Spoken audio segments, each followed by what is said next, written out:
So this is a little tutorial on how to do 10-man Conclave of Wind. This is a council fight, so you got your three bosses. You have Anshal, your life guy, Nazir, your frost guy, and Rohash, your wind guy. So what I did for my group is that I split up the DPS in three groups. For Rohash, I had 2 ranged and 1 healer, and for the ranged, preferably I had a lock just because they can drain life. So basically they can tank the boss and it makes it a lot easier.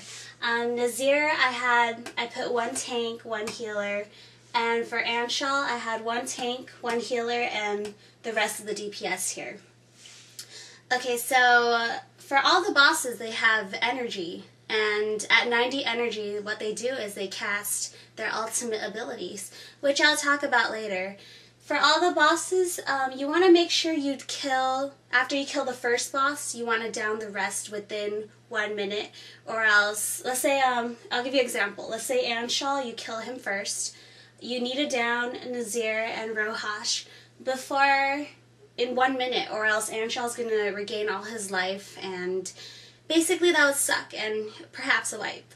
So let's talk about the bosses. Anshal does his ability called Soothing Winds, which he throws down this green AoE thing on the ground. Make sure you pull him and the adds out of it, or else the circle will heal them and silence the raid party. Tanks, try to tank him near the wind stream, so that it'll be easy for the DPS to jump back over. When you cast Nurture, adds will spawn.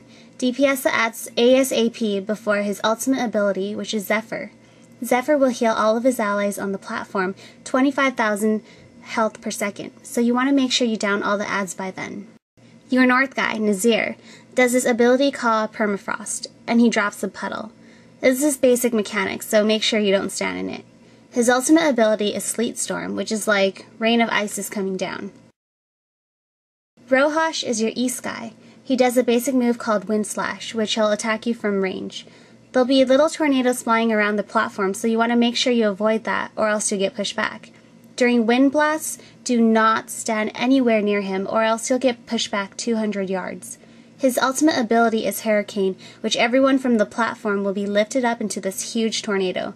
But don't worry, it's easy to heal through it. Okay, so let's talk mechanics. Those at Rohash's group, you just are going to stay there the whole time, fighting the boss. You don't have to worry about traveling, you're just going to stay there. The only 2 groups that have to worry about moving is Anshal's group and Nazir. So you guys are just going to be jumping back and forth. If you're wondering how to get through the wind stream, it's pretty easy. All you have to do is you just run towards the wind stream that you want to go to, and then it'll swoop you over to whichever platform that you choose to go to.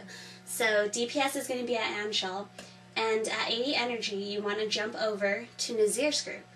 And you want to do this before 90 energy, because that's when everyone casts their ultimate ability, and wind streams are going to close by then, so you won't be able to jump over. And also you want to make sure you DPS the adds down before 80 energy. It's really important you do that, because Anshal, when he casts Zephyr, it's going to heal all the adds up to like 25,000 health per second, and it's going to be really hard for the tank. It's going to hit hard, so make sure you do that. So when you guys get to Nazir during his ultimate ability, range, you want to be around this area, just so when the wind stream opens up, all the DPS, you guys can just jump back quickly. So that's for the DPS. And for healers, you guys are going to switch after Zephyr happens. So whoever's tanking on Anshal, call out, say, hey, Zephyr's over, healer switch. So that's when you guys have to switch. Tanks, you guys are going to be switching with the healers after Zephyr as well, unless you guys have a DK tank at Nazir, because I know sometimes they can drop their stacks. So that way, if you're able to drop your stacks, you don't have to switch over during that time. So you can switch over after the next Zephyr. So basically, it's just a lot of communication.